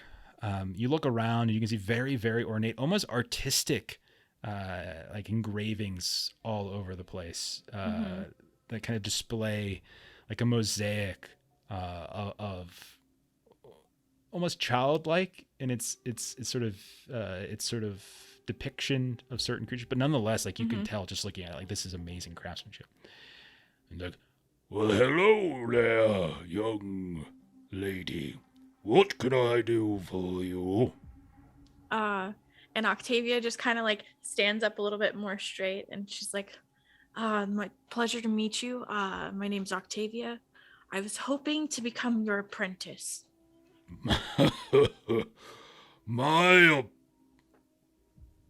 What was that word you just said again? Your student. Apprentice. I know student. Yes, student. I once was student. My teacher was named Rock. Very wise Huskborg. Taught me everything I know. What was your name again? Octavia. Octavia? Mm-hmm. Do you have any knowledge of how to make things? A little, and she'll like hold up like her sword that she's kept maintained, and then like a bone sword that she's carved. What are you? One of those bone people? Bone breaks easily. And you see, snap, just like a snaps it right in half. Toss it to the side. Bone is no way to make a weapon or a tool. Fragile, frail they are. We use metal, rock. That's why I came to you. I'd love to learn. I see. I'll tell you what, Octavia. Are you strong? Yes. Prove it. There are a stack of large blocks in the corner over there. You have 1 hour to move them to the other corner. This feels like a Mulan montage. I was kind of doing like a Mr. Miyagi thing. I was kind of thinking like a Mr. Miyagi, like teaching you the basics and stuff, and then all of a sudden, oh, like I can make an amazing sword now. Yeah. Okay. Yeah. So just roll exert, like strength or con will do. Cool. I would say. Yeah. Oh no. We have 6 rerolls. 3 rolls. Okay. Yeah, I'd like to reroll. Okay, go for it. Thank you for following, Millie. It's no big deal if you forgot. 9? That's 9's a little okay. better. 9's okay. When you come back, you see Stone is there. Well, Huskborg would go faster, but you still put them more neatly than Huskborg would. Perhaps Stone can help you, after all. And so we'll say you have gained a teacher. Yes. And we'll I want to read a little bit more about like exactly how much discount you get. It was very much like kind of GM discretion. So yeah, between both you and Long, we'll reduce the cost, but I want to think about it a little bit more. It's not gonna be enough for y'all to finish it tonight. So okay. Yeah. Okay. Sonika, a week has passed. A week or so has passed. You've managed in your downtime to train one of your pets up to the point where they feel like you could bring them on an adventure. You feel like they're not going to be a liability. You're not sure if Dewey or Huey are quite ready yet. They still have a tendency to maybe kind of wander a bit, but Louis is very keen-eyed. He spots things. His awareness is just unparalleled. So what would you like to do for some of this downtime? So one thing that I want to do, so once I'm able to get up and move around, I want to, through some contacts, I want to spend a little bit of money to try to get some negative rumors going about Usa. Because I've been trying, and some of the things we've been doing before, to find him and hurt him, and that's gone unsuccessfully. So now I'm going to try the rumor mill to kind of take him down. Do you want to remind people who Usa is? Yes. So who I'm staying with right now is my brother Pecha. And we kind of came here when we were kind of in our adolescence from Sadao. And Sadawan tradition includes kind of getting the mods like I have for the voice box. My brother initially did not want to have a mod, and our parents basically forced him to, and USA was the one that kind of completed that. So I have always had it out for USA kind of being part of that. And so USA, I believe, works for Martine. And so kind of those two goals have been aligned recently, but I've been unsuccessful. Right. Yeah, and the first adventure that we had, you actually were sent on the job, which he was a rival, he's a competitor to sort of salvage various weapons and other tech. Building. Yeah, and you got away. You managed to take out his henchman, but he got away as a rampant, strange automaton was kind of interfering, and it was unsure of. Oh my god, that's horrible. Yeah. Okay. So you wanna start hitting the rumor mill. Okay. I do. So I'm gonna drop kind of small amounts of coin to kind of hire some folks to start some rumors. I don't think we need to necessarily call this a project, though. This doesn't seem like something that necessarily has to be a long-term deal. This is probably something we can just do with a handful of rolls. So let's start this way. You live at this point within the Wrecker District, but yes. You have all of you previously lived just to the north in Grub Hill, along the Crustway, before that vessel fell from the sky and kind of like the satellite came down and sort of smashed your street, and that's how you kind of got involved with the Ruvala. So between either Grub Hill or Wrecker District, you know likely a person who has their ear to the ground, is a bit of a rumor monger. Who is this person, and how do you know them? So this person is Xenia, ZH. Okay. Gotcha. I like how you had to throw in the silent H. Of course. And the apostrophe, just so that it's very clear. I think the apostrophe has become, because they're Sadawan, I assume. Yeah. Yeah, I think that apostrophe thing is probably like a familial thing. Yeah. Maybe. Yeah, we'll figure that out. Fun. We're having fun making our stuff as we go. Okay. So Sadawan, old, young? Young. Okay. Young Sadawan, male, female? Male. Okay, young male Sadawan. What do they do? What's their actual job? Something they do in the city. I'm gonna say bartender. Okay. Now there's a couple specific bars that we have covered. We have the High Bar, which is in Grub Hill and was one of the few notable places that wasn't destroyed by the falling of that satellite thing. So that's a potential place where they could work. But there's also the Thrash House, which is a kind of almost like a biker bar near your home in the Wrecker District. Is there a particular place? That's the one? Okay. Yeah. So bartender at the Thrash House. Man, okay. Octavia's there all the time. Mm-hmm. And you're a big fan of Super Goaty. Oh yeah. Who is a regular Husk fronted metal band. Okay, I like it. And there's like the chicken link fence and stuff, like Roadhouse. Yep. It's like, yeah. Fights every night. It's a very tough, wonderful place. Okay, so we've got Xenia, who is a bartender at the Thrash House, and so definitely a person who is who hears tons of rumors. Yep. Okay. So.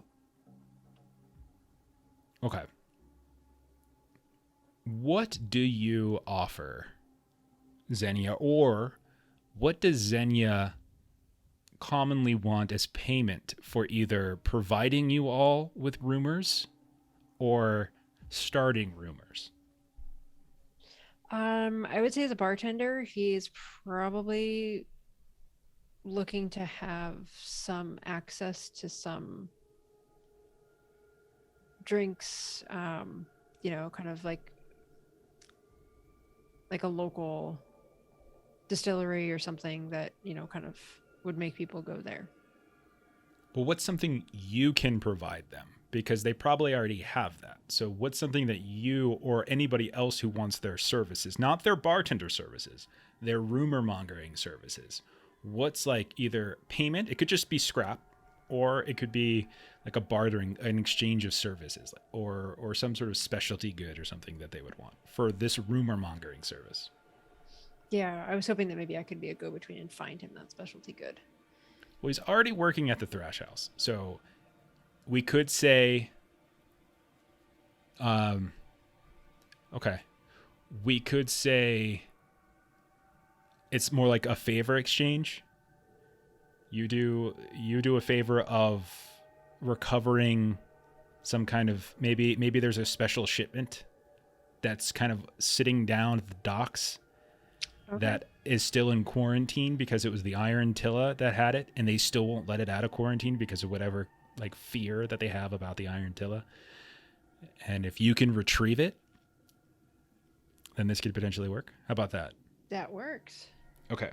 So maybe it's a job. You have to do a little heist job. Okay. Beautiful. All right. So we'll say we won't RP that conversation, but instead let's do this. You know that this is very important.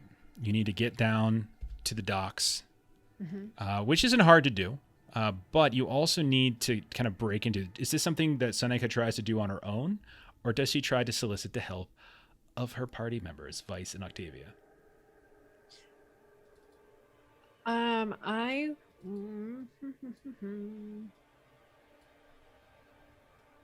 I would try to get their help and see if they're not too busy. Okay. So you track down Vice in Rockfall, which is a little bit of a hike for you because he's the very southern edge of the city. Mm-hmm. He's kind of on the shadow's edge. There's nonsense going on around here, as you can see. Apparently, something at the Gutter Witches, who are kind of a neighboring faction near where the Dead God Ministries, where Vice practices, while you guys were gone, were doing something. And the rumor is that they tried to conjure some kind of singularity, and that screwed up one of the defense pylons. And so now there's all these like creatures that are wandering in from the district. And so you have to go through like all these different checkpoints, these Husk orgs here and there, these Milladrone enforcers and stuff like that, as it's just a little bit of a crazy house or a madhouse down on this side, more so than normal. But eventually you make it to where Vice, the temple where Vice is working, and you find Vice, who is in the process with Ferdinand setting up this lab. And how do you try to convince Vice to help you? How's your week been going, friend? Oh, so Naka, you look well. Yes, good news. I got a facility going. What brings you here? Very nice. And I would say that I brought Louis with me. And so I'm gonna show Louis. Like, I've been resting up. I'm Louis. Oh, Louis, New Yorker. Over on Garvlag Games, on Tuesdays I play at a Call of Cthulhu campaign, and I play a New Yorker named Louis. That's what these jokes are referencing. Okay, but you see the same Vitsu that you all first captured, but they're grown significantly. Initially, they were very small, like you could literally carry them all in a tiny little backpack. This thing is now like the size of like a 50-pound dog. grown significantly. And I'll kind of run through just a little, like, sit, stay. Impressive. What have you been up to? I just told you, yeah. Sorry, I wasn't listening. I was really excited to show off my pet. Right. So what brings you? So I'm trying to... Can't seem to find Usa. Can't seem to track him down. And we've got some other stuff going on, and I can't keep spending all of our time chasing after him. So I'm trying to kind of just put him out of business, and maybe that'll work. But for me to do that, I've got to get help from a bartender. To get help from the bartender, we got to get some stuff, the stuff that's being held up at the docks. So I'm hoping maybe... I mean, I was out of breath just hoofing it down here to see you. I don't think I can do this by myself. Maybe we can get a little crate off one of those ships. Sure. Do you have a night to spare? Of course, we'll get the gang back together. Vice, roll a... let's say, I'll give you a choice. Roll either a no or a connect skill test, and you can use like intelligence or wisdom or charisma, one of your mental ones. I don't care which. You'll do a no. Got a 7. Okay. You have heard rumors that there's some people around the city who believe that this X's condition that's causing the neck wounds, that's causing that rapid onset, like memory loss. There's some who staunchly believe that it's something that happened as a result of the Iron Tilla arriving, something that they brought, either they themselves or some other good, because they frequently deliver goods and services, seafoods, other resources. They're often used as kind of like a sea exchange, sea trade, that kind of thing. So you've heard of the quarantine. You've heard that there was like a whole crew from one of the ships of the Iron Tilla that were quarantined off and weren't allowed to kind of explore the city. And because of that, like the rest of the Iron Tilla just like took their ships away and were like, we're not delivering your goods now, so screw you. Like, have fun trying to get this stuff. And so there's kind of there's this huge controversy that's happening where it almost looks like the peace, that sort of the alignment that has been between like the powers of Big Husk and the powers of this like island faction of the Iron Tilla are kind of possibly falling apart. And it might be because of something to do with the very condition that you're investigating. Okay. And this will be the perfect opportunity to gather information. Okay. Great. So I can get the crates I need, and you can get the information you need. Okay. How do you try to convince Octavia? You haven't seen Octavia all that much, because you've been staying at your brother's place. She's been kind of distant, in fact. I think it's safe to say, Octavia, that you might not have seen after dropping off their payment. I haven't. Yeah. I've made it a point to be at the apartment as little as possible. But let's say you've got a neighbor, Sonika, as you and Vice like go back to where you live looking for her. You have a neighbor that you've come to know. What are they called? They are called Kiska. Okay. Got it. You catch Kiska in the lift going up, and you can see that there's the lift itself, like it's a depowered elevator, but it's just all mechanical, and like you hit some buttons and you hear this horrible grinding noise, and it kind of takes you up. It's a little bit unsettling because there's about 4 floors in which the exterior wall of this elevator has been ripped away, and so for about those 4 floors it's just open air as you look out over like parts of Big Husk, parts of the record district. You can look down and see the Thrash House a few blocks away. But you run into Keska when you're in the elevator going up to your apartment. Vice is probably with you. And Keska explains that apparently Octavia has been working quite regularly off in the manufactory at a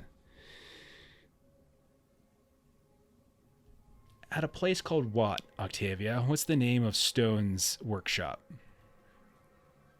He's not the most creative, so Stone's workshop is named Stone. Stone. Let's call it like Stone Shop. Yeah. It's called Stone Shop. Stone, okay. And it's not even like Stone's shop. It's just Stone, it's Stone Shop. I love it. This is my new favorite character. Okay. So the two of you head out to the manufactory. You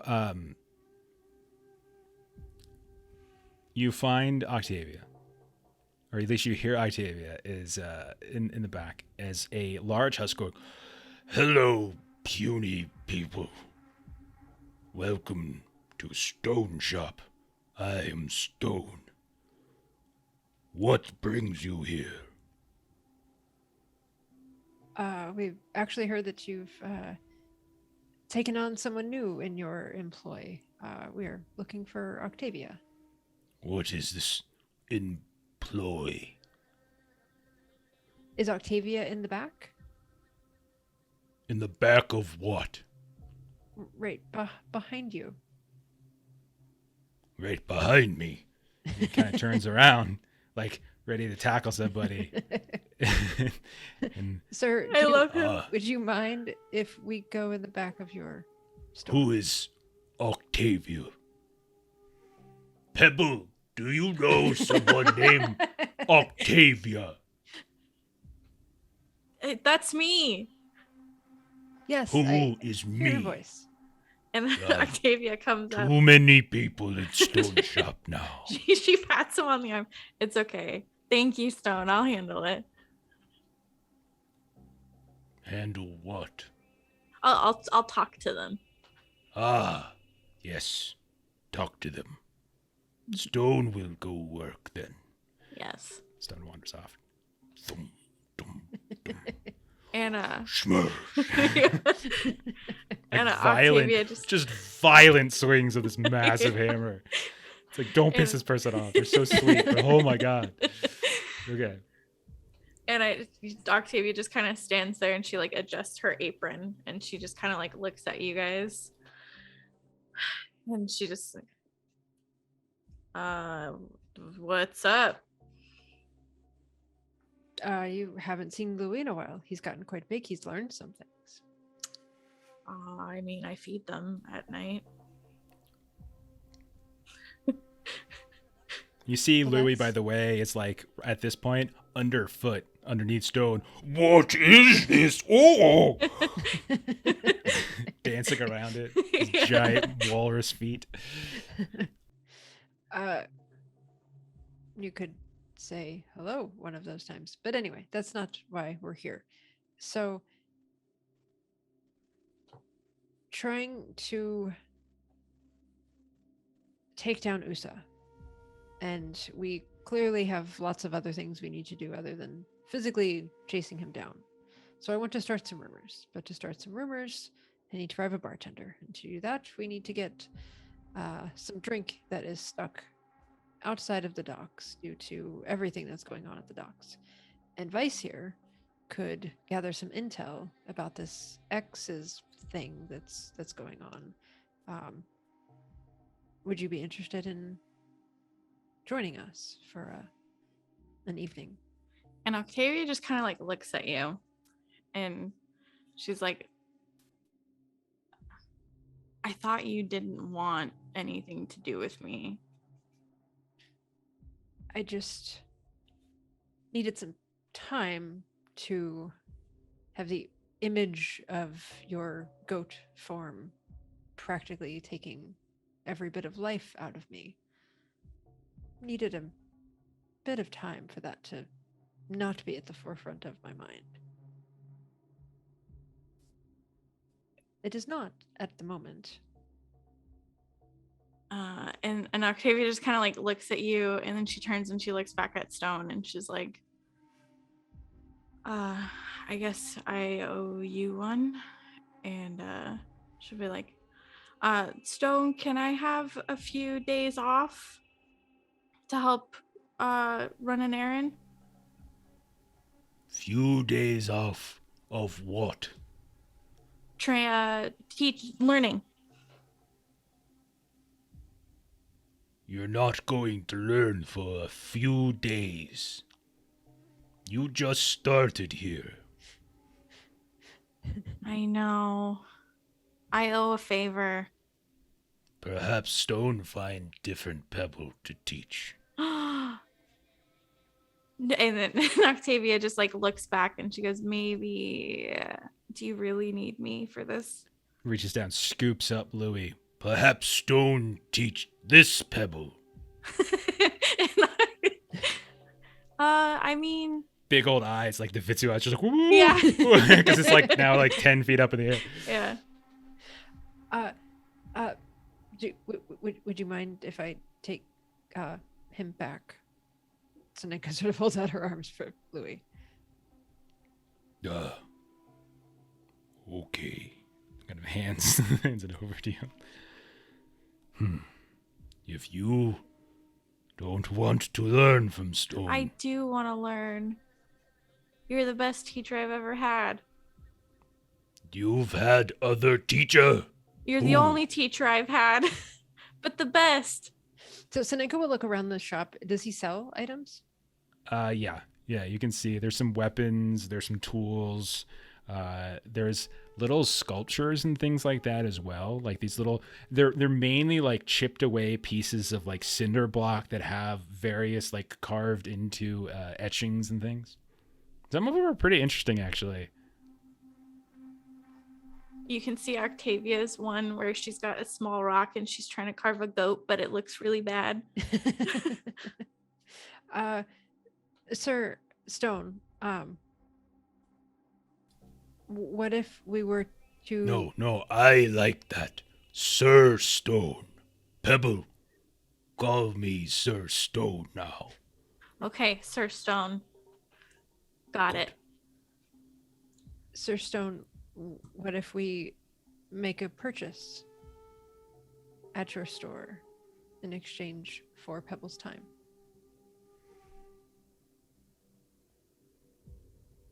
Okay. What will you purchase? So I'll look for something because I have a plan for brother and whatnot. So I'll look for something that might work with that. Like a housewarming gift. Okay. So like what? Like a piece of art? Is that what you want? Yeah. One of the. Okay. Yeah. Okay. Something I think you would like. Okay. Sure. Roll a craft test. This is like a craft wisdom to see what your artistic sensibilities. See if like if it's like mine in real life. Right. It's a 6. It's about like mine. It's okay. Life. Yeah, you get something that looks pretty nice. Yeah, you get it's like it looks like maybe it could be like in a fountain or something. You know, you're not really sure. Like it almost looks like a stone fish that's like carved up out of like some piece of concrete rubble, and it looks like it's trying to leap up out of the water. That will be 100 scrap. I will pay him. You can have Pebble for 2 days. Thank you, Sir Stone. And when you come back, you will take out Ghost in basement. Stone does not like the ghost. At this point, Octavia's like, I deal with it every day. And thank you, Sir Stone. And she hops up and she gives him a big old high five. And she like, as he holds it up, Octavia has to like jump up to, we've done this before, but every time he's still confused. Why do you keep hitting my hand? It's a high five. Am I supposed to hit back? No. Boom! Like right. Octavia stumbling back. Ha ha ha. Stone like this game. I love Stone. Such a sweetheart. And so, and Sonenko will sort of do the thing that like people do with like dogs, where they kind of do like say goodbye. Because Stone's with like Louis? Louis. And so, yeah. Yeah, see ya. Yeah, you have a good one. I like that it talks now. Yeah, how you doing? Yeah, see ya. Ciao, as they say in Italy, you know? Oh my God. I'm going to turn into John Travolta. Oh my God. Yeah. Okay. But Octavia will be like, I'll see you at the Thrush House. Yes. Awesome. We shall. We'll smash things. Yes. Good. Goodbye, little one. And he leans down Bye, towards Stone. this is towards Louis. Yeah. Goodbye. And like with the one giant finger just kind of like scratches the top. Louis like, ooh. Okay. You pick up your piece of art, and this thing is so heavy. There's no way you can carry this with you. And so you have to bring it back to your brother. Okay. Have to. There's just no way you can carry it with you. Okay. Like, and he's just like kind of watching you struggle as you're like, oh, I got it. Maybe Vice gives you a hand, grabs one corner. Yeah, Sonenko will be like, I'm relatively rested, but I could use some assistance with this.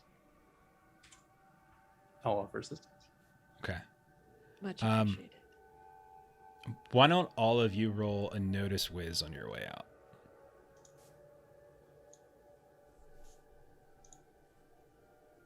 Or I'm struggling too much 7. to pay 5. attention. Okay.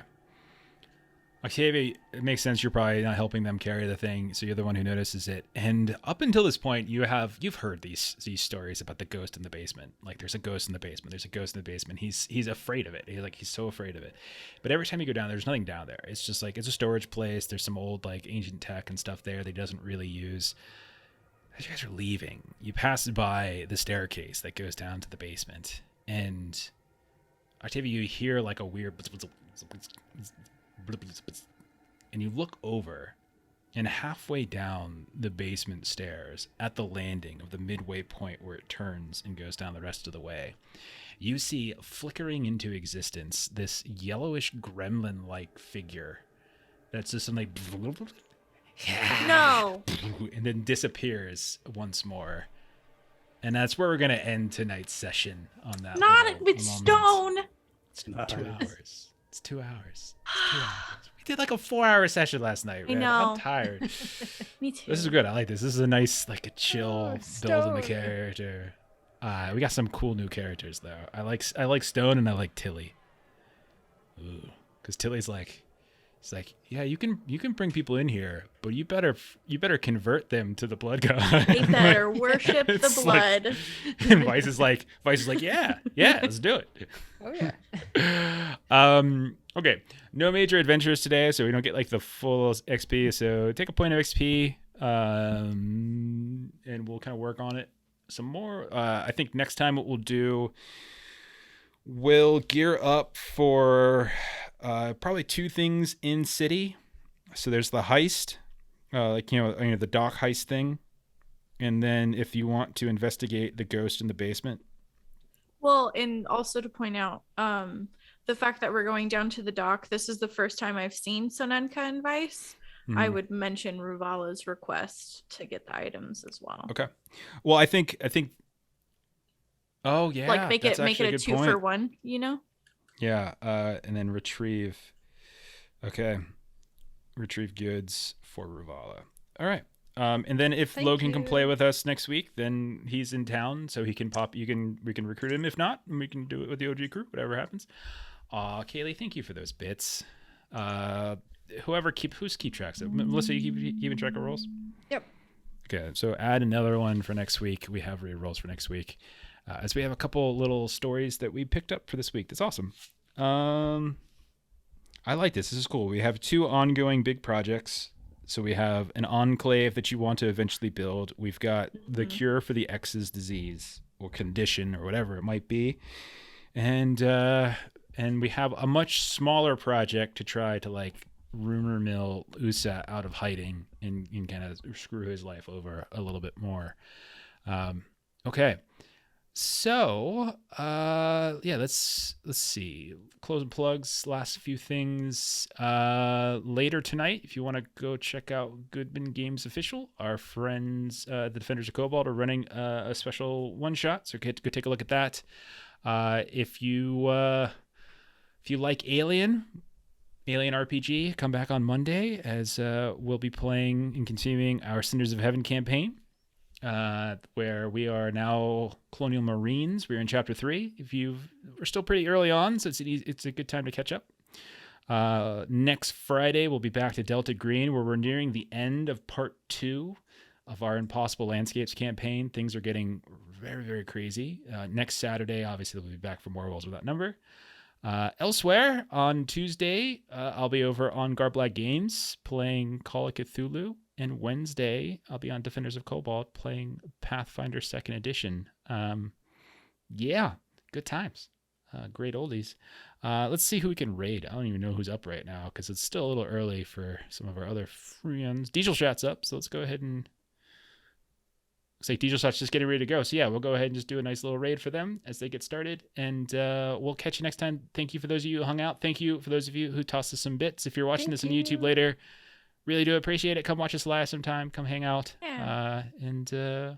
So I'm going to throw us on the end screen, hang out for a moment, and follow the raid. And you'll get more awesome tabletop role-playing game goodness. Good night, everybody. Bye, guys. Good night.